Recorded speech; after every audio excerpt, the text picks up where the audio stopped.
তবে কথা এগোতে পারল না আর। তার আগেই ক্যাটারিং এর লোকের ধাক্কা খেয়ে নিজেকে সামলাতে না পেরে আচমকা পা ফসকে উল্টে পড়ল নীলিমার শরীরের উপর। অসাবধানতায় ওর হাতটা গিয়ে ঠেকল নীলিমার মেয়েধীন লতানো উন্মুক্ত কোমরের ভাঁজে। নীলিমার সায়রকে সামলালো ঠিকই, কিন্তু পরক্ষণেই চরম সাহসিকতা আর জিদের বহিঃপ্রকাশ ঘটিয়ে সায়রের গালে ঠাটিয়ে চড় বসালো। আচমকা চড় খেয়ে সায়র অগ্নিদৃষ্টি নিক্ষেপ করলো নীলিমার পানে, কিন্তু তার চেয়েও বেশি অঙ্গার দেখা গেল নীলিমার চোখে মুখে। এক পর্যায়ে সায়রের দিকে তাকিয়ে রাগে ফুঁসতে ফুঁসতে কেঁদে উঠল নীলিমা। কিছু মানুষ আছে রাগ দেখাতে গিয়ে কান্না পেয়ে যায়, নীলিমা বোধহয় ওই ক্যাটাগরিতেই পড়ে। নীলিমা কাঁদছে দেখে চোখ মুখ কিছুটা স্থির করলো সায়র। চারিদিকে চোখ বুলিয়ে নরম কণ্ঠে প্রশ্ন ছুড়ল, কাঁদছো কেন? কি হয়েছে?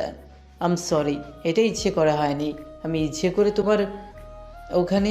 সায়রের কথা না শুনে মাঝপথেই চোখ মুছতে মুছতে গটগট পায়ে ওখান থেকে চলে গেল নীলিমা। নীলিমা চলে যেতেই কোথা থেকে যেন অরু এসে চারিদিকে উকি ঝুঁকি দিয়ে বলে ওঠে, আরে, জুতোটা তো এখানে পড়ে আছে। তাহলে নীলিমা কাঁদতে কাঁদতে ওইদিকে কোথায় যাচ্ছে? সায়র তখনও সেখানেই দাঁড়িয়ে এক ধ্যানে নীলিমার যাওয়ার পানে তাকিয়েছিল। অরু জুতোটা হাতে নিয়ে সায়রের দিকে তাকিয়ে অসহায় সুরে বলল, আরে বলে না ভাইয়া, বিয়ে ঠিক হওয়ার পর থেকে মেয়েটা শুধু শুধু কাঁদে। আশ্চর্য। অরুর কথায় যেন আকাশ থেকে পড়ল সায়র। তৎক্ষণাৎ চোখ বড় বড় করে শুধালো, কি বললে তুমি? নীলিমার বিয়ে ঠিক হয়েছে? কবে, কোথায়, কখন? অরু ঠোঁট উল্টে ভাবলেশীন কণ্ঠে জানালো, এই তো, আপার বিয়ের 2 দিন পরই আত হবে। পরবর্তীতে পড়াশোনা শেষ হলে তুলে নেওয়া হবে। সায়রের গলাটা ধরে এসেছে। অরুর কথার পাশে ও আর দ্বিতীয় প্রশ্নটা করে উঠতে পারল না সাহস দেখিয়ে। কেমন যেন পুরো দুনিয়া দুলছে ওর চোখের সামনে। তাই অরুও আর দাঁড়ালো না, জুতোটা নিয়ে হেলে দুলে চলে গেল অন্দরমহলের দিকে। অন্দরমহলের ভেতরে প্রবেশ করে সিঁড়ি ছাপিয়ে দোতলার করিডোরে পা রাখতেই থমকে গেল অরু। পা দুটো আটকে রইল সেখানেই। দক্ষিণের বাতাসে দোদুল্যমান জানালার দিকের মোমবাতিগুলো সব নিভে পড়ে আছে। সেখানেই শটান দাঁড়িয়ে নিকোটিনের ধোঁয়া ছাড়ছে এক দীর্ঘদেহী পুরুষ। লোকটা উল্টো হয়ে দাঁড়িয়ে আছে, তবে অরুর তাকে চিনতে অসুবিধা হলো না খুব একটা। তাই খুব বেশি না চিন্তা করেই সহসা এগিয়ে গিয়ে পিছন থেকে লোকটাকে ডেকে উঠল অরু। অমিতের বন্ধুত্বসুলভ আচরণ বরাবরই বিমোহিত অরু। কখনো এমন কোনো ঘটনা কিংবা আচরণের নজরে পড়েনি যার কারণে অমিতকে এড়িয়ে যেতে হবে কিংবা ঘৃণ্য নজরে দেখতে হবে। তবুও সেদিনের ঘটনার পর থেকেই কৃতিকের ভয়ে বলা চলে অমিতকে এক প্রকার এড়িয়েই চলেছে অরু। কিন্তু আজ তো সে বাড়ি বয়ে এসেছে, তার উপর বহুদিনের অসুস্থতা চাপিয়ে একটুখানি সুস্থ হয়েছে লোকটা। সেই সুবাদেই অমিতের সাথে নিজ থেকে কথা বলার জন্য এগিয়ে গেল অরু। অমিত ঘুরে তাকালে অরু আন্তরিক হেসে শুধালো, অমিত ভাই এখন ঠিক আছে? পায়ের কি অবস্থা? অরুর প্রশ্নে এক টুকরো হাসি ঠোঁটের আগায় খেলা করে গেল অমিতেরও। অতঃপর হেসেই জবাব দিল অমিত, এখন ঠিকঠাক। তোমার কি খবর? নোবেলটা কত দূর এগোলো? অমিতের প্রশ্নের জবাব দেওয়ার সুযোগ হলো না অরুর। তার আগেই ওর চোখ গেল দমকা হাওয়ায় নিভে যাওয়া মোমবাতিগুলোর দিকে। ও তাড়াহুড়ো করে অন্য পাশ থেকে আরেকটা জ্বলন্ত মোম নিয়ে এসে লম্বা চুলগুলোকে কাঁধের একপাশে রেখে জানালার কাছে আয়েশ করে বসে নতুন উদ্যমে জ্বালাতে শুরু করলো মোমবাতিগুলো। কাঁচা হাতে মোম জ্বালাতে জ্বালাতে অরু আর খেয়ালই করেনি অমিত এখনো আছে না চলে গিয়েছে। চুল সরানোর দরুন মোমের নরম আলোটুকু ঠিকরে পড়ছে অরুর ধবধবে কোমল পৃষ্ঠদেশে। নতুন লেহেঙ্গার এই ব্লাউজের গলাটা বেশ বড়, এতই বড় যে কৃতিকের হলুদ লাগানো অংশ স্পষ্ট দৃশ্যমান। এরকম অপ্রত্যাশিত অথচ আকাঙ্ক্ষিত দৃশ্য দেখেই চোখ আটকে গেল অমিতের। লোভাতুর কামুক চোখ দুটো ঘুরে ফিরে আটকে যাচ্ছে ওই একই জায়গাতে। অরুর প্রতি খারাপ আগ্রহ, লালসিত কিংবা দুশ্চরিত্র মনোভাব কোনো কালেই ছিল না অমিতের। বরাবরই মনের এক কোণে অরুকে নিজের সহধর্মিণী, নিজের অর্ধাঙ্গিনী বানানোর ক্ষুদ্র প্রয়াস করেছে আড়ালে আবডালে। কিন্তু এই মুহূর্তে নিস্তব্ধ রাতে ওর সভ্য পুরুষ সত্তাটা কোথায় যেন যাচ্ছে ক্রমশ। অমিত নির্লজ্জের মতো অরুর দিকে তাকিয়ে আছে, আর শুষ্ক ঢোক গিলছে বারে বারে। শুধু ভাবছে অরুর ওই নরম তুলতুলে শরীর অবধি পৌঁছাতে গেলে কতটা বাধা অতিক্রম করতে হতে পারে, ঠিক কতটা। অমিত যখন অরুর দিকে তাকিয়ে আবেশিত ঘোরে বিভোর, সেই ঘোরের মাঝেই হুট করে কপাল কুঁচকে গেল ওর। অস্ফুটেই অমিত অরুর পিঠের দিকে হাত বাড়িয়ে বলে ওঠে, কি লেগে আছে হলুদ হলুদ? এখানে হলুদ কে লাগালো? অমিতের হাতটা অরুর পিঠে সুই সুই, হয়তোবা মেগা সেন্টিমিটার দূরত্ব এখনো অবশিষ্ট, আবার তার কমও হতে পারে। ঠিক তখনই হুট করে একদম অকস্মাৎ ঝড়ের গতিতে বাজ পাখির মতো ছো মেরে ওর হাতের কবজিটা শক্ত করে চেপে ধরল কেউ। আচমকা ঘটনাতে অপ্রস্তুত হয়ে গেল অমিত, সেই সাথে কিছুটা ভয়ও পেল। ভ্রম কেটে যেতেই অরুর থেকে চোখ সরিয়ে হাতের চাপে ওর কবজিটা ভাঙার জন্য উদ্যত হওয়া লোকটাকে দেখার উদ্দেশ্যে সামনে দৃষ্টিপাত করল অমিত। পিঠের ওপর অচেনা হাতের আলতে স্পর্শ অনুভব হতেই ভয়ে সিটিয়ে গিয়ে তাড়াহুড়ো করে চুলগুলো পিঠে ছেড়ে দিল অরু। তারপর হকচকিয়ে পিছনে ঘাড় ঘুরিয়ে তাকাতেই অজানা ভয়ে হৃদয় নেড়ে উঠল ওর। তৎক্ষণাৎ শুকনো ঢোক গিলে কয়েক কদম পিছিয়ে গেল অরু। দেখল ওরই সামনের অমিতের কবজিটা চেপে ধরে চোয়াল শক্ত করে দাঁড়িয়েছে স্বয়ং কৃতিক। পুরো বাড়ি ভর্তি সকলে বেবি পিঙ্ক থিমের জামা কাপড় পরে থাকলেও কৃতিকের পরনে এখনো ব্ল্যাক স্যুট, এক হাতে কিছু ফাইল। দেখেই বোঝা যাচ্ছে মাত্রই অফিস থেকে ফিরেছে সে। আর এই মুহূর্তে আগ্নেয়গিরির দাবানলের মতোই হুড়হুড় করে আগুনের লেলিহান জ্বলে উঠেছে ওর সমগ্র মস্তিষ্ক জুড়ে। কিন্তু কৃতিক সুকৌশলী, যার ফলস্বরূপ নিজের মেজাজটাকে সুকৌশলেই সামলালো। কয়েক মুহূর্ত বাদে অমিতের হাতটা আস্তে করে ছেড়ে দিয়ে গভীর অথচ মসৃণ আওয়াজে প্রশ্ন ছুড়ল অমিতকে, কি করছিলে তুমি এখানে? অতিথিরা তো সব নিচে অপেক্ষা করছে। কৃতিকের কথার পেছনে অমিত আমতা আমতা করে মাথা চুলকে বলল, এই তো স্মোক করতে এসেছিলাম, তারপর হুট করে অরুর সাথে দেখা হয়ে গেল, তাই না অরু? অরুর দিকে তাকিয়ে ফিকে হাসল অমিত। পরক্ষণেই কৃতিকের দিকে তাকিয়ে পুনরায় অমিত বলে, আমি নিচে গিয়ে দেখছি কাজী সাহেব এলো কিনা, তোমরাও চলে আসো কেমন? অপ্রস্তুত ভঙ্গিতে কথাটুকু শেষ করে দ্রুত পদধ্বনিতে দোতলা ত্যাগ করে অমিত। অমিত চলে গিয়েছে কি যায়নি, নিজের ঘাড় ফুটিয়ে অরুর সামনে এসে কোনরূপ কথা কিংবা জবাবদিহিতা ছাড়াই ওর গালে নিজের সর্বশক্তি প্রয়োগ করে চড় বসালো কৃতিক। চড়টা এত জোরেই ছিল যে অরুর চুলের পাঞ্চ ক্লিপটা ছিটকে পড়ল অদূরে।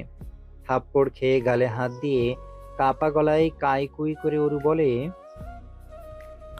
আমি আই চুপ, শাট ইউর ফাকিং মাউথ। কৃতিকের রক্তিম চোখ আর কঠোর ধমকে আরেক দফা কেঁপে উঠল অরুর ছোট্ট শরীরটা। এই মুহূর্তে জবাব দেওয়া কিংবা কষ্টে নয়, বরং ভয়ে কাঁপছে অরু। তবে ওর তো কোনো দোষ নেই, সেটা কৃতিককে বোঝাতে হবে তো। কিন্তু কৃতিক বুঝল না, উল্টো অরুর চোয়ালটা শক্ত হাতে চেপে ধরে দাঁতে দাঁত পিষে বলল, ওই বাচ্চাটা তোর শরীরে থেকে হাত বাড়ানোর সাহস কোথায় পেল? জবাব দে। ওই নোংরা হাতটা আমার জিনিসকে স্পর্শ করেছে। আমি তো তোকে আজ মেরেই ফেলবো অরু। তুই জানতিস আমি কতটা খারাপ, তাহলে কলিজা তো সাহস করতে গেল? How fucking dare you to talk with someone like Amit? গলা উঁচিয়ে চিৎকার করে উঠল কৃতিক। অরু ব্যথায় জর্জরিত, সেই সাথে ভয় তটস্থ। কথা বলার কোনো পরিস্থিতি অবশিষ্ট রাখেনি কৃতিক। তাই উপায়ান্তর না পেয়ে ফোপাতে ফোপাতে চোখের জল ফেলছে মেয়েটা। হৃদয়টা ওর ভেঙে টুকরো টুকরো হয়ে গিয়েছে। শেষ পর্যন্ত কিনা অমিত এমন একটা কাজ করে বসলো। কৃতিক দমল না, একইভাবে অরুর গলাটা চেপে ধরে বলল, আমি জানি তুই কিছু করিস না, তুই বুঝতেও পারিস না এমন কিছু হবে, কিন্তু তুই অন্যায় করেছিস, ঘোর অন্যায় করেছিস। আমি বারণ করা সত্ত্বেও অমিতের সাথে কথা বলার স্পর্ধা দেখিয়েছিস। তোকে আমি কতবার সতর্ক করেছি, আপন ভাই ছাড়া আর কোনো ভাই আদতে ভাই নয়। বলিনি? বল, অ্যান্সার মি। রাগে আক্ষেপে অরুকে ঝাঁকিয়ে কথাটা জিজ্ঞেস করলো কৃতিক। অরুর কান্নার আওয়াজ জোরালো হলো। কৃতিক তীব্র রাগে অরুকে সামান্য ধাক্কা মেরে দূরে সরিয়ে দিয়ে পরনের ব্লেজার আর ফাইলগুলো করিডোরের মেঝেতেই ছুঁড়ে মারল। পুরো অন্দরমহল খা খা করছে। এদিকে একটা কাকপক্ষীও নেই। বাইরে সবার আনন্দ উল্লাসের শোরগোল শোনা যাচ্ছে। হয়তো বিয়ে সম্পন্ন হয়েছে। এটার জন্যই তো এতক্ষণ অপেক্ষা করছিল কৃতিক। বিয়ে সম্পন্ন হয়েছে ব্যাপারটা বুঝতে পেরে অরুকে ওর রুমে আটকে রেখে হাতে একটা হকি স্টিক নিয়ে নিজের সফেদ রঙা শার্টের হাতাটা গুটাতে গুটাতে নিচে চলে যায় কৃতিক। যাওয়ার আগে অরুকে উদ্দেশ্য করে তির্যক কণ্ঠে বলে, আমি ফেরার আগ পর্যন্ত এখান থেকে এক পাও নড়লে তোর খবর আছে, এই দেহে প্রাণ থাকবে না। কৃতিক হকি স্টিক সমেত নিচে এসে সরাসরি প্রত্যয়ের মাকে জিজ্ঞেস করলো। অমিত কোথায়? প্রত্যয়ের মা বিয়ে বাড়িতে ব্যস্ত সময় পার করছেন, তাই কোনো কিছু খেয়াল না করেই তিনি বললেন। ও তো বাবা মাত্রই বেরিয়ে গেল, কি জরুরি কাজ আছে বললো। কৃতিকও আর দাঁড়ালো না সেখানে, বড় বড় পা ফেলে বাইক নিয়ে সোজা বেরিয়ে গেল কৃতিক কুঞ্জ থেকে। আর কেউ খেয়াল না করলেও এই পুরো ঘটনাটা খেয়াল করলো কৃতিকের বন্ধুরা। কৃতিক বেরিয়ে যাওয়ার সঙ্গে সঙ্গে এলিশা তড়িঘড়ি করে বলে উঠল, অর্ণব, সায়র, ওকে আটকা জলদি, নয়তো যাকে মারতে যাচ্ছে তাকে আজ মেরেই ফেলবে। অর্ণব, সায়র আর ঘটনা বোঝার জন্য অপেক্ষা করে না। কোনো কিছু না ভেবেই ওরাও বাড়ির গাড়িটা নিয়ে দ্রুত গতিতে বেরিয়ে পড়ে কৃতিকের পিছু পিছু। জ্যোৎস্না মাখা রাত, অমিতকে পাওয়ার জন্য খুব বেশি দূর যেতে হলো না কৃতিকের। মহল্লা ছাড়ানোর আগেই অমিতের সাদা টয়োটা গাড়িটা ধরে ফেলল। কৃতিকের চোখে গাড়িটা পড়ার সঙ্গে সঙ্গে কোনো কিছুর আশঙ্কা না করেই একেবারে অমিতের গাড়ির সামনে গিয়ে স্ট্যান্ড করালো বাইক। মাথার হেলমেটটা খুলে বাইকের পেছন থেকে হকি স্টিক নিয়ে গাড়ির জানালায় কড়া নাড়তেই জানালার কাচ নামালো অমিত। জানালার কাচ নামাতেই কৃতিকের থমথমে মুখটা দেখে কিছুটা হতবাক চাহনি নিক্ষেপ করে অমিত বলে ওঠে, কৃতিক, তুমি এখানে? গাড়ি থেকে নামো আগে বলছে। অমিত কিছু না ভেবেই ধীর পায়ে গাড়ি থেকে নেমে এলো। অতঃপর কৃতিকের হাতের হকি স্টিকের দিকে তাকিয়ে আশ্চর্য হয়ে বলল। কি হয়েছে? কৃতিক জবাব দিল, আই সরি অমিত। এরপর আর কোনো কথা নয়, সরাসরি অমিতকে হকি স্টিক দিয়ে আক্রমণ করে বসলো কৃতিক। কয়েক ঘা শক্ত প্রহার শরীরে আছড়ে পড়তেই কিছুটা টলে পড়ল অমিত, কিন্তু নিজেও তো ছেড়ে দেওয়ার পাত্র নয়। যথেষ্ট বলবান পুরুষ অমিত। কিছুদিন আগের অ্যাক্সিডেন্টের কারণে শক্তির কিছুটা ক্ষয় হলেও এতটাও দুর্বল নয় যে কৃতিকের হকি স্টিকের প্রহারের বিপরীতে ও চুপচাপ হাত গুটিয়ে বসে থাকবে। এবং সেই শক্তিরই বহিঃপ্রকাশ ঘটালো অমিত। উঠে গিয়ে শক্ত হাতের ঘুষি ছাড়ল কৃতিকের নাক বরাবর। তৎক্ষণাৎ নাক ফেটে রক্ত বেরিয়ে এলো ওর। কৃতিক সেটা আলগোছে মুছে নিয়ে ঠোঁট কামড়ে আঙুলের ইশারায় অমিতকে বলল, good job, just hit me, নাহলে তোমাকে মারতে আমার অনুশোচনা হচ্ছে। You psychopath! কথাটা আওড়ে ওকে মারতে গিয়েও মারল না অমিত।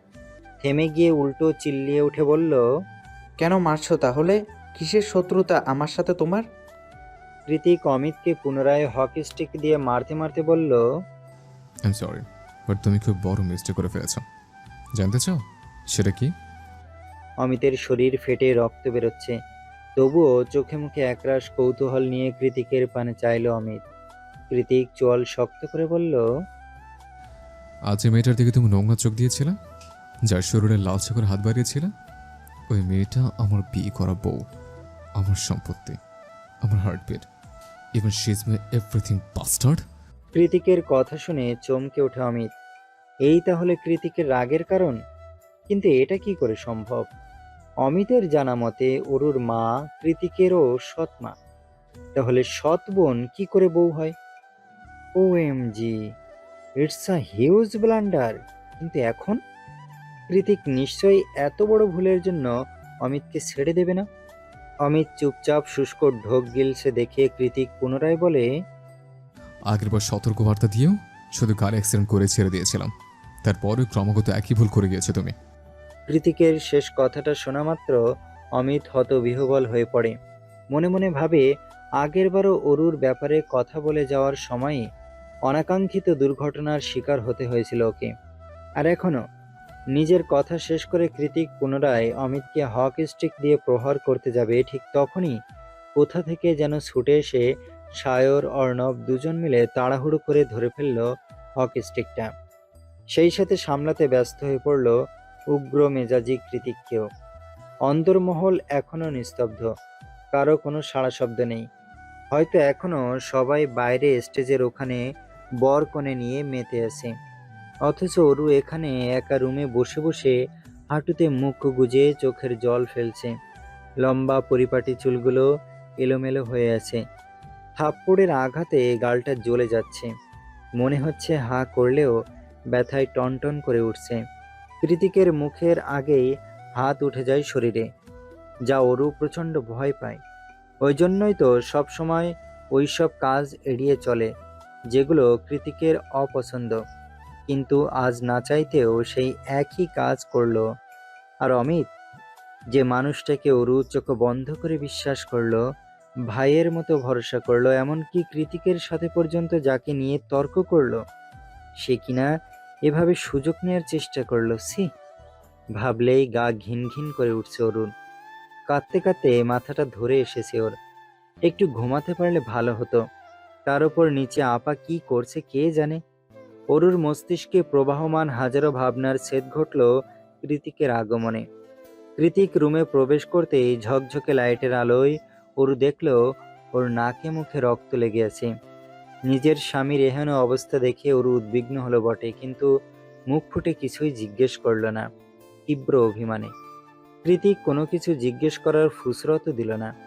এগিয়ে এসে অরুর হাতটা ধরে টানতে টানতে নিয়ে গেল রুমের বাইরে, অতঃপর কোলে তুলে সিঁড়ি ভেঙে একেবারে নিচে বিয়ের আসরে। বিয়ে বাড়িতে তখন ওদের দুজনকে কেউ খুব একটা খেয়াল করেনি, কিন্তু যখন কৃতিক অরুকে টেনে এনে সবার মাঝে দাঁড় করিয়ে ওর সমগ্র মুখমণ্ডলটা চুমুতে চুমুতে ভিজিয়ে দিতে শুরু করলো, ঠিক তখনই পায়ের তলার মাটি কেঁপে উঠল উপস্থিত সকলের।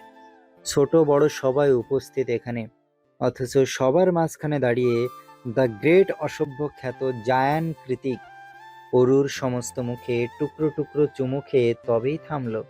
ওদিকে আজমেরি শেখের লজ্জায় মাথা কাটা যাচ্ছে। অনু প্রত্যয়কে আয়না দেখানো হচ্ছিল এতক্ষণ, কিন্তু এই মুহূর্তে আয়না দেখা বাদ দিয়ে ওরা কৃতিক অরুকে দেখায় ব্যতিগ্রস্ত হয়ে পড়ল। অরুর অবস্থা মরি। চারিদিকের জোড়া জোড়া কৌতূহলী আর সন্দিহান চোখগুলো এড়াতে নিজের চোখ দুটোই খিচিয়ে বন্ধ করে মাথাটা নুইয়ে রেখেছে অরু।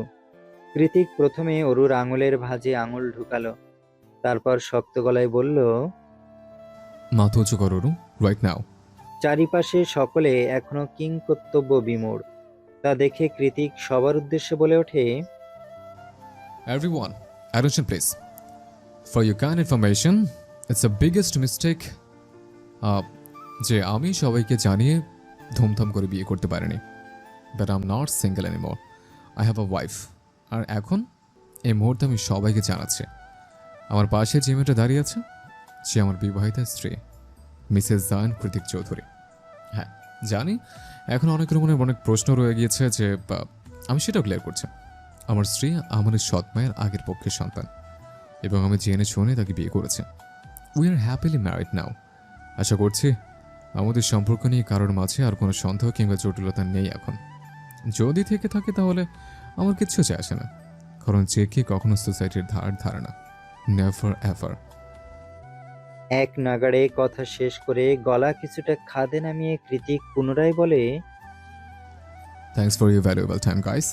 নাও you can enjoy the party. শেষ বাক্যটার ইতি টেনে অরুকে এক প্রকার ফেলে রেখেই হনহনিয়ে ভেতরে চলে গেল কৃতিক। আজ বোধহয় আর অরুর উপর থেকে রাগ কমবে না ওর। চন্দ্রদীপ্ত মধ্যরাত, রূপোর থালার মতো চাঁদটা তির্যক রূপলি আলোতে ভুবন ভরিয়ে তুলছে। তারপরেও ঈশান কোণে কয়েক সেকেন্ড অন্তর অন্তর জ্বলে ওরা বিদ্যুতের ঝলকানি, আর চারদিকের তীব্র হিমেল হাওয়ায় মনে হচ্ছে শেষ রাতে বৈশাখী ঝড়ে লণ্ডভণ্ড হবে প্রকৃতি। প্রত্যয়দের বাড়িটা কৃতিক কুঞ্জের তুলনায় কুড়ে ঘরই বলা চলে। ছোট মতো একটা দুতলা বাড়ি, নিচতলায় বসার ঘর, রান্নাঘর আর অতিথিদের জন্য গেস্ট রুম, আর উপরতলায় প্রত্যয়ের আব্বু আম্মু আর বড় আপুর শোবার ঘর। যদিও বা বড় আপু বেশিরভাগই তার শ্বশুর বাড়িতেই থাকেন। কালে ভদ্রে যখন এ বাড়িতে আসা হয় তখনই কেবল তার রুমে মানুষের আনাগোনা লক্ষ্য করা যায়। প্রত্যয় নিজেও আমেরিকা থেকে বছর অন্তর ছাড়া দেশে ফেরেন। যার ফলরূপ মুরব্বি দুজন ছাড়া পুরো বাড়িটা শূন্যই থাকে বলা চলে। প্রত্যয়ের আব্বু আম্মু অমায়িক মানুষ। বিয়ের আগে শ্বশুর শাশুড়ি নিয়ে অনুর মন গহীনে যে অযাচিত আতঙ্করা ঘুরে বেড়াতো, চোখ বুঝলেই শ্বশুরবাড়ি নামক জায়গাটা কে যেন মহাযজ্ঞস্থল ঠেকত। সেই সকল ভুল ধারণাকে এক দর্শনেই বিনাশ করেছেন প্রত্যয়ের আব্বু আম্মু। আজ এই বাড়িতে পা রাখার পরে অরু আর কৃতিকের বিষয়টা নিয়ে প্রতিবেশী আত্মীয় স্বজনদের মুখ থেকে ইনিয়ে বিনিয়ে কম কথা শুনতে হয়নি অনুর। কিন্তু প্রত্যয়ের আব্বুর কান অবধি সেসব কথা পৌঁছানোর সঙ্গে সঙ্গে তিনি তৎক্ষণাৎ প্রতিবাদ করেছেন। নিজের আত্মীয় স্বজন হোক কিংবা শুভাকাঙ্ক্ষী, সবার উদ্দেশ্যে গম্ভীর গলায় একটাই কথা বলেছেন। বৌমা যেহেতু আমার, বউয়ের পরিবারটাও আমারই। আর আমার পরিবার নিয়ে যারা কুৎসিত মন্তব্য করার স্পর্ধা দেখাবে তারা কখনোই আমার শুভাকাঙ্ক্ষী হতে পারে না। তাছাড়া ধর্মীয় আইন কানুন বাদ দিয়ে সমাজের কুসংস্কারে গা ভাসানোর মানুষ আমি নয়। ধর্মের যে সম্পর্কে প্রাধান্য আছে আমার নিকট ও তার যথাযথ সম্মান রয়েছে। দ্বিতীয়বার বৌমার বোনকে নিয়ে আর একটা কথা যাতে না হয় এ বাড়িতে। কথা শেষ করে তিনি তার স্ত্রীকে ডেকে দৃঢ় গলায় আদেশ করে বলেন, প্রত্যয়ের আম্মু, তুমি খেয়াল রেখো বৌমার সম্মানহানি হয় এমন কোনো কথা যাতে দ্বিতীয়বার আমার কান অবধি না আসে। নতুন শ্বশুর শাশুড়ির কাছ থেকে এতটা প্রাধান্য, এতটা আন্তরিকতা পেয়ে সত্যি তখন গর্বে বুকটা ফুলে ফেঁপে উঠছিল অনুর। বারবার মনে হচ্ছিল প্রত্যয়ের মতো একজন ভদ্র সভ্য শান্ত ছেলে জন্ম দেওয়া কেবল তাদের মতো অমায়িক আর স্বচ্ছ হৃদয়ের মা বাবার দ্বারাই সম্ভব। রুমের কোণে অবস্থিত লম্বাটে পুরনো সেগুন কাঠের ড্রেসিং টেবিলের সামনে দাঁড়িয়ে চুল মুছতে মুছতে সন্ধ্যা রাতের সেসব কথা ভেবে আরও একবার চাপা দীর্ঘশ্বাস বেরিয়ে এলো অনুর চিত্ত চিরে। প্রত্যয়ের রুমটা একতলা কিংবা দোতলায় নয়, বাড়ির একমাত্র ছেলে হিসেবে সম্পূর্ণ আলাদা ডেকোরেশন করে চিলেকোঠার ঘরটাই প্রত্যয়ের রুম হিসেবে বরাদ্দ করা। প্রত্যয় যখন দেশে ছিল তখন থেকে এই চিলেকোঠার ঘরটা ওর। আর এখন ওদের বিয়ের প্রথম বাসর রাতের আয়োজন ওই এ ঘরেই করা হয়েছে। পুরো ঘরটাতে ভুর ভুর করে সুঘ্রাণ ছড়াচ্ছে। পুরনো খাটে নতুন করে সাজানো তাজা রজনীগন্ধা আর থোকা থোকা গোলাপের আস্তরণ। সাদা চাদরে মোড়ানো বিছানা জুড়েও গোলাপের ছড়াছড়ি। সেদিকে তাকালেও কেমন অপার স্নিগ্ধতায় ভরে ওঠে মন প্রাণ। পুষ্পসজ্জিত স্নিগ্ধ সেই রুমের এক কোণে দাঁড়িয়ে নির্বিঘ্নে চুলে তোয়ালে চালাচ্ছে এই ঘরের নতুন ঘরণী, প্রত্যয়ের সদ্য বিয়ে করা নতুন বউ। যেন এই ঘরে আগমন তার নতুন কিছু নয়। সেভাবে এই বিয়ের ভারী গহনা পোশাক আশাক ছেড়ে একটা কালো পাড়ের খয়েরি তাঁতের শাড়িতে নিজেকে নতুন বউ রূপে আবিষ্কার করলো অনু। ঠান্ডা পানি দিয়ে লম্বা শাওয়ার শেষে সারাদিনের ধকলকে ধুয়ে মুছে সাফ করে একেবারে সতেজ হয়ে বেরিয়েছে অনু। আর এখন এই হালকা শাড়িটা গায়ে চড়িয়ে আরো বেশি আরাম লাগছে ওর। শাড়ির ব্লাউজটা ব্যাকলেস, যার দরুন একটু একটু অস্বস্তিও হচ্ছে। এমন একটা আটপৌড়ে শাড়ির সাথে এমন শরীর উন্মুক্ত ব্লাউজ কে কিনলো ভেবে পায় না অনু। ভাবার মতো সময়ও নষ্ট করে না অবশ্য। তার কারণ ওর মাথায় এই মুহূর্তে ঘুরপাক খাচ্ছে অন্য একটা প্রশ্ন। বারংবার মানসপটে ভেসে উঠছে সেই তীক্ষ্ণ ক্রূর ভয়ানক চোখ দুটো।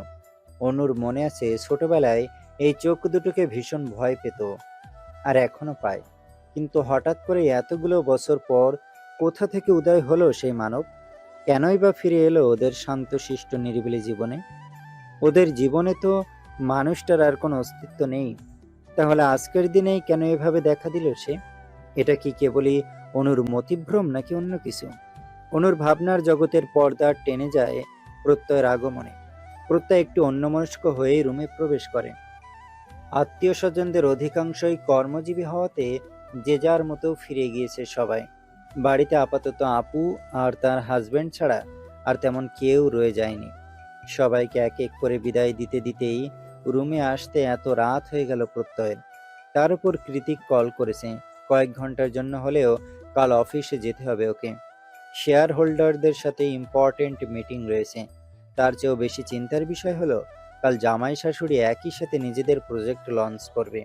কি জানি কি হবে, কি করেই বা এই দুইজন হট টেম্পারকে একই সাথে সামলাবেও। চিন্তায় মাথা ভো ভো করছে প্রত্যয় রুমে ঢুকতেই অসম্ভব মিষ্টি সুঘ্রাণে ওর চোখ দুটো আবেশে বন্ধ হয়ে এলো। ফুল, মোমবাতি, সেই সাথে পরিচিত নারীর গায়ের গন্ধ মিলেমিশে পুরো ঘরটা সৌরভে ম ম করছে। অনু অনু সেই গন্ধটা আরো একবার নাক চিরে দীর্ঘ নিঃশ্বাসের সাহায্যে ভেতরে পুরে নিল প্রত্যয়। তবে আজ আর এই সৌরভ ওর নাকে নয়, ওর হৃদয়ে গিয়ে লেগছে। খানিকক্ষণ চোখ বুজে রেখে নিজেকে সামলালো প্রত্যয়। তারপর আস্তে ধীরে চোখ খুলতেই দেখলো ওর মুখোমুখি হয়ে দাঁড়িয়ে সন্দিহান চোখে তাকিয়ে আছে অনু। হাতে তার সেদিনের সেই ছোট্ট বক্সটা। প্রত্যয় বক্সটার দিকে ভুরু কুঞ্চন করে তাকালে অনু শুধায়, আপনার কি ঘুম পেয়েছে প্রত্যয় সাহেব? চশমাটাও দেখে পড়েননি, ঠিকঠাক দেখছেন তো ভাই? অনুর কথায় একচিলতে হাসি খেলে গেল প্রত্যয়ের ঠোঁটের আগায়। ও অনুকে আগাগোড়া পরখ করে বলল, তোমাকে দেখতে আমার চশমার প্রয়োজন নেই অপরাজিতা। চোখ বন্ধ করলে সর্বদাই তুমি আমার দু চোখের পাতায় রাজত্ব করে বেড়াও, আর এখন চোখ খুললেও তুমি। প্রত্যয় এসব প্রেম প্রেম কথা ভালোই লাগে অনুর, মাঝে মধ্যে লজ্জাও পায় বেশ, কিন্তু এই মুহূর্তে পেল না।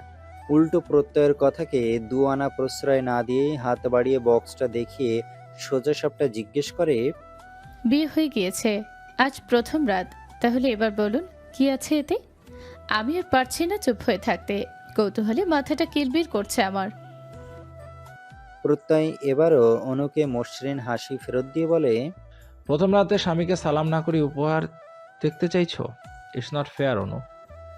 অনু তৎক্ষণাৎ দাঁত দিয়ে জিভ কাটে, মনে মনে বলে, এই রে, ভুলে গিয়েছিলাম। পরক্ষণে শাড়ির আঁচলটা পিঠের উপর দিক দিয়ে টেনে এনে সামান্য নিচু হয়ে সালাম করলো প্রত্যয়কে। তারপর আবারও সেই একই বুলি। এবার বলুন এতে কি আছে? অনুর উন্মুক্ত মসৃণ মোমের মতো পিঠের দিকে চেয়ে প্রত্যয় ঘোর লাগা গলায় বলল, কি পড়েছো এটা? সব দেখা যাচ্ছে। অনু বলে, আগে আমার কথার উত্তর দিন, তারপর বলছি। অনুর অবস্থা দেখে মনে হচ্ছে এতে কি আছে না জানা অবধি প্রত্যয়কে একদণ্ড বসতেও দেবে না ও। আর প্রত্যয় কিনা এইটুকু সময়ে কত কিছুরই না স্বপ্ন দেখে ফেলেছে। সিল্লি ফিলিংস, হ্যাঁ। প্রত্যয়ের দুচোখে এখন সেই সব অব্যক্ত নিশাতুর অনুভূতিগুলোই ঘুরপাক খাচ্ছে, কিন্তু অনুকে বোঝানো মুশকিল। তাই এবার আর কোনোরূপ কথা না পেঁচিয়ে এই বক্সটা খুলে অনুর হাতে ধরিয়ে দিল প্রত্যয়। অনু অবাক চাহনিতে বক্সের ভেতর উকিঝুঁকি দিচ্ছে। হবে হয়তো কোনো দামি জুয়েলারি কিংবা কোনো হানিমুন টিকিটস। অনুর জানা মতে বাসর রাতে তো স্বামীরা এইসবই উপহার দেয়, কিন্তু এখানে তেমন কিছুই দেখতে না পেয়ে আশাহত হলো অনু। ফোঁস করে একটা নিঃশ্বাস ছেড়ে প্রত্যয়কে শুধালো, কই? প্রত্যয় কাবার্ড থেকে টি শার্ট আর ট্রাউজার বের করতে করতে বলল, কি কই? কেন উপহার? অনুর কালো হয়ে যাওয়া চুপসানো মুখটা দেখে প্রত্যয় অনেকটা কাছে এগিয়ে এসে ওর চিবুক তুলে হিস হিসিয়ে বলে, কি বলেছিলাম আমি? এর মাঝে তোমার স্বপ্ন আছে, আর সেটাই আমার তরফ থেকে তোমার জন্য বাসরাতের বেস্ট গিফট। অনু ভুরু কুঁচকে বলল। স্বপ্ন মানে কেমন স্বপ্ন? প্রত্যয় কিঞ্চিত ঠোঁট বাঁকিয়ে হেসে বক্স থেকে একটা আইডি কার্ড বের করে অনুর গলায় পরিয়ে দিয়ে বলল, এই যে আমার বউ, সবচেয়ে বড় স্বপ্ন। এতক্ষণে অনুর টনক নড়েছে, চোখ দুটো ছলছল করছে। ও সেই ছলছলে চোখ নিয়েই প্রথমে প্রত্যয়ের দিকে অবিশ্বাসের চাউনি নিক্ষেপ করলো। অতঃপর কাপা হাতে আইডি কার্ডটা চোখের সামনে তুলে ধরল, যেখানে গুটি গুটি ইংরেজি অক্ষরে অনুর নাম আর ছবি বসানো। অন্যান্য শেখ নামের পাশেই ইংরেজি বড় হাতের অক্ষরে পরপর 3টে অক্ষরে লেখা LLB অনার্স। এত ঝড়ঝাপটা, এত উত্থান পতনে অনু তো ভুলেই গিয়েছিল নতুন করে পড়াশোনা শুরু করাটা যে ওর সবচেয়ে বড় স্বপ্ন। মায়ের অসুস্থতায় যা না চাইতেও বিসর্জন দিতে হয়েছিল ওকে। মস্ত বড় গেট পেরিয়ে ভার্সিটিতে প্রবেশ করার স্বপ্ন তো অপূর্ণই রয়ে গিয়েছিল। মনের টানা পড়েন তো কম হয়নি এককালে, কিন্তু অনু নিজেকে বুঝিয়েছিল বড় মেয়ে হতে গেলে দায়িত্ব নিতে হয়। বাড়ির বড় সন্তানকে এত নিজের কথা ভাবলে চলে না। তাদের পৃথিবীতে পাঠানোই হয়েছে পরিবারের সর্বসকলের সুখ নির্ধারণ করার জন্যে। কিন্তু আজ এই মুহূর্তে প্রত্যয় নিজ হাতে অনুর স্বপ্নকে অনুর হাতে ধরে দিল, নতুন করে মনে করিয়ে দিল অনু এখন আর একা নয়, ওরও নির্বিঘ্নে মাথা রাখার জন্য একটা কাঁধ রয়েছে, যার নাম প্রত্যয় হোসান। তোমার এখনো অনেকটা পথ অতিক্রম করা বাকি অনু, এগিয়ে যাও, আমি তোমার পাশে আছি। তোমার স্বামী, তোমার বেস্ট ফ্রেন্ড, তোমার শুভাকাঙ্ক্ষী সবসময় তোমার পাশে আছে। প্রত্যয়ের কথায় এতক্ষণের ভ্রমটা কেটে গেল অনুর। মতিভ্রম থেকে বেরিয়ে বাস্তবে ফিরে আসার সঙ্গে সঙ্গে প্রত্যয়ের ওপর ঝাঁপিয়ে পড়ে ওর গলাটা শক্ত করে জড়িয়ে ধরে চিৎকার করে কেঁদে উঠল অনু। কাঁদতে কাঁদতে বলল, এটা কি করেছেন আপনি? কি করেছেন? এত ভালোবাসা কেন দিচ্ছেন? পাগল হয়ে যাব তো আমি। আপনি আমাকে আজকে যা দিয়েছেন তাই দুনিয়ার কেউ দেয়নি আমাকে, কেউ না। অনু সরল মনে কাঁদতে কাঁদতে কথাগুলো বললেও ওর বলা কথা আর চিৎকারে প্রত্যয়ের চক্ষু চড়ক গাছ। প্রত্যয় তৎক্ষণাৎ চোখ মুখ খিচিয়ে অনুর মুখটা হালকা চেপে ধরে বলল, আরে কি বলছো এসব? নিচে সবাই শুনলে কি ভাববে? আস্তে বলো জান, আস্তে। অনু নিজের নাকের পানিটুকু প্রত্যয়ের এক্সক্লুসিভ শেরওয়ানিতে মুছে নতুন উদ্যমে কাঁদতে কাঁদতে বলল, আসতে বলবো মানে? আমি তো সবাইকে জানিয়ে বলবো আপনি আমাকে কি দিয়েছেন। এটা কয়জন স্বামী দিতে পারে? এটা কার এমন আত্মা আছে শুনি?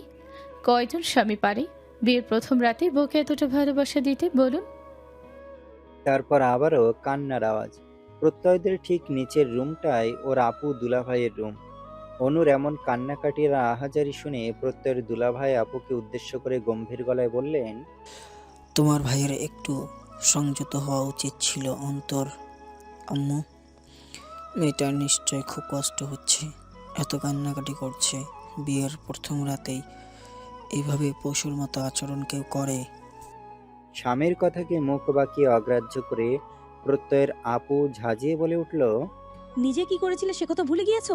এখন আবার আমার ভাইকে দোষারোপ করা হচ্ছে। চুপচাপ ঘুমাও, ওদেরটা ওরা বুঝে নিবে। অনেকক্ষণ হলো রুম থেকে বেরিয়ে ছাদে দাঁড়িয়ে আছে অনু। প্রত্যয় গিয়েছে ফ্রেশ হতে, তাই অনু একাই দাঁড়িয়ে হাওয়া খাচ্ছে আপাতত। ঠান্ডা হিমেল হাওয়ার ঝাপটা ওর ক্রন্দনরত মুখমণ্ডলে আছড়ে পড়ছে ক্রমশ। হাওয়ার তালে তালে আতে ভেজা রেশমের মতো চুলগুলো ইতি উতি উড়ে যাচ্ছে।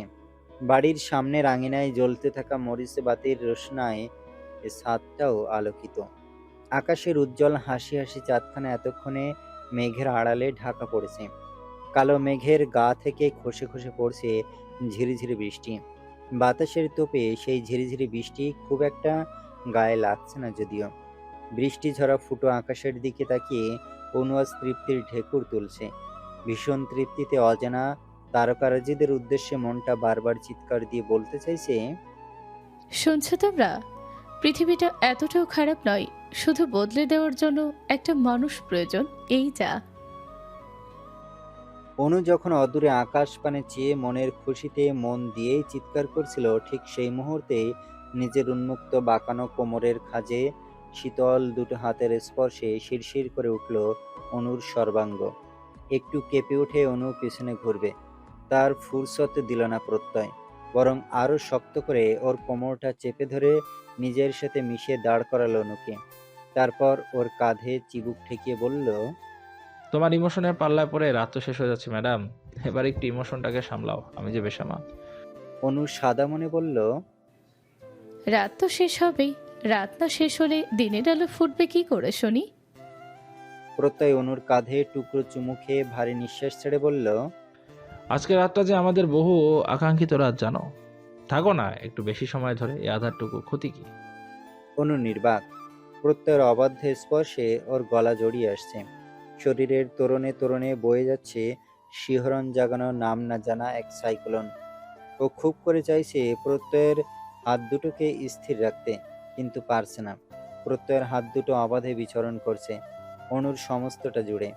অনু কোনো মতে ছাদের পাঁচিলটা শক্ত করে দু হাতে খামচে ধরে মাথা নুয়ে রেখেছে।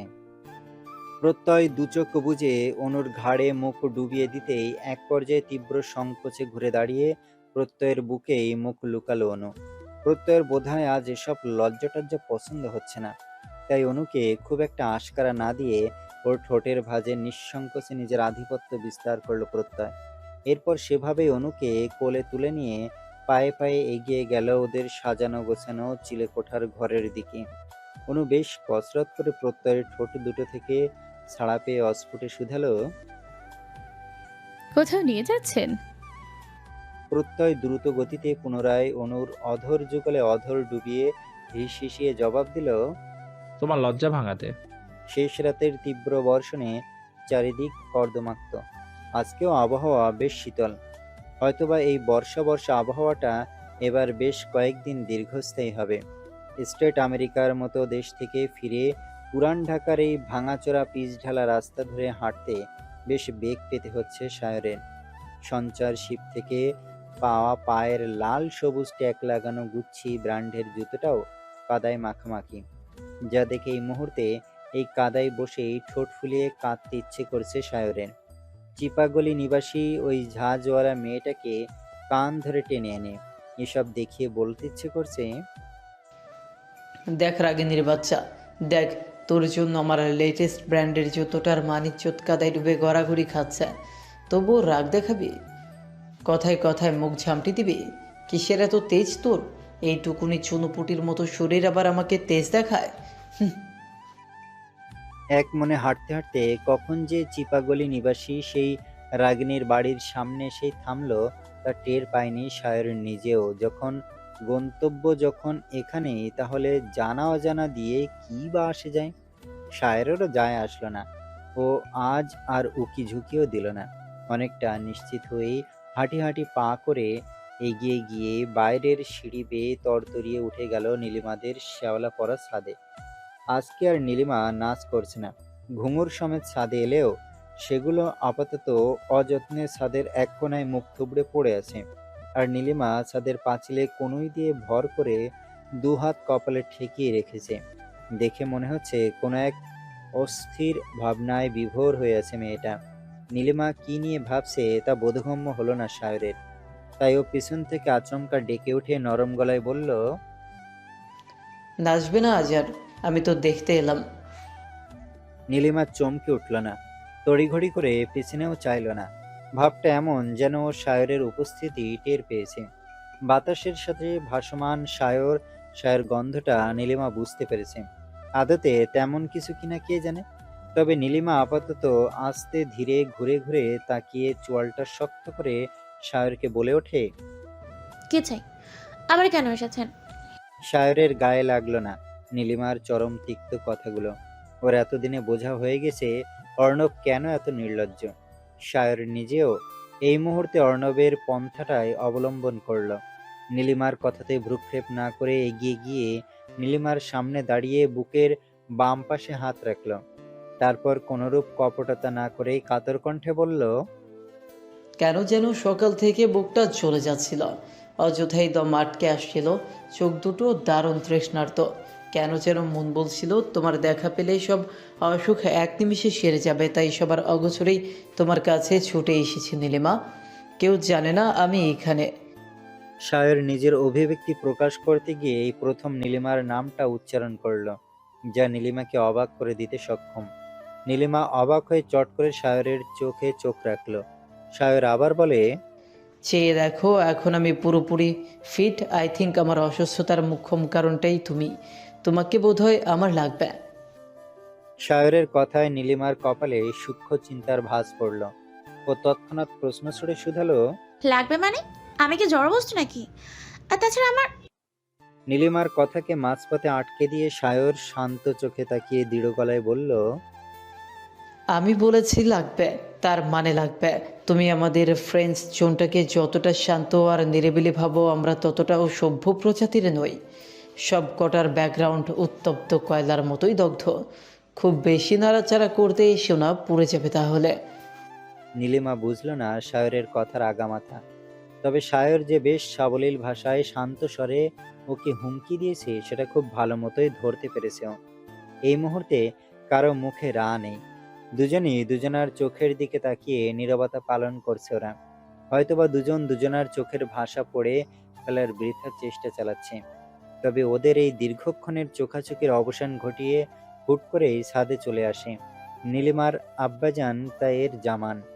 তিনি ভেতরের সিঁড়ি ভেঙে উপরে উঠতে উঠতে হাঁপানো সুরে বলেন, আম্মা যান, বাজার নিয়ে আইছি, রাতের খাওনটা। তিনি বাকশক্তি হারিয়ে ফেললেন তখন যখন দেখলেন অচেনা এক সুদর্শন যুবক তার ছাদে দাঁড়িয়ে তার দিকেই হতবিহ্বল চোখে তাকিয়ে আছে। এই মুহূর্তে তাইয়ের জামান মোটা ফ্রেমের চশমার ফাঁক গলিয়ে সায়রকে আগাগোড়া পরখ করে গম্ভীর গলায় বললেন, ওই মিয়া তুমি কেঠা? এই মহল্লায় তো তোমার আগে দেখি নেই। মাকে চেনা চেনা লাগতাছে।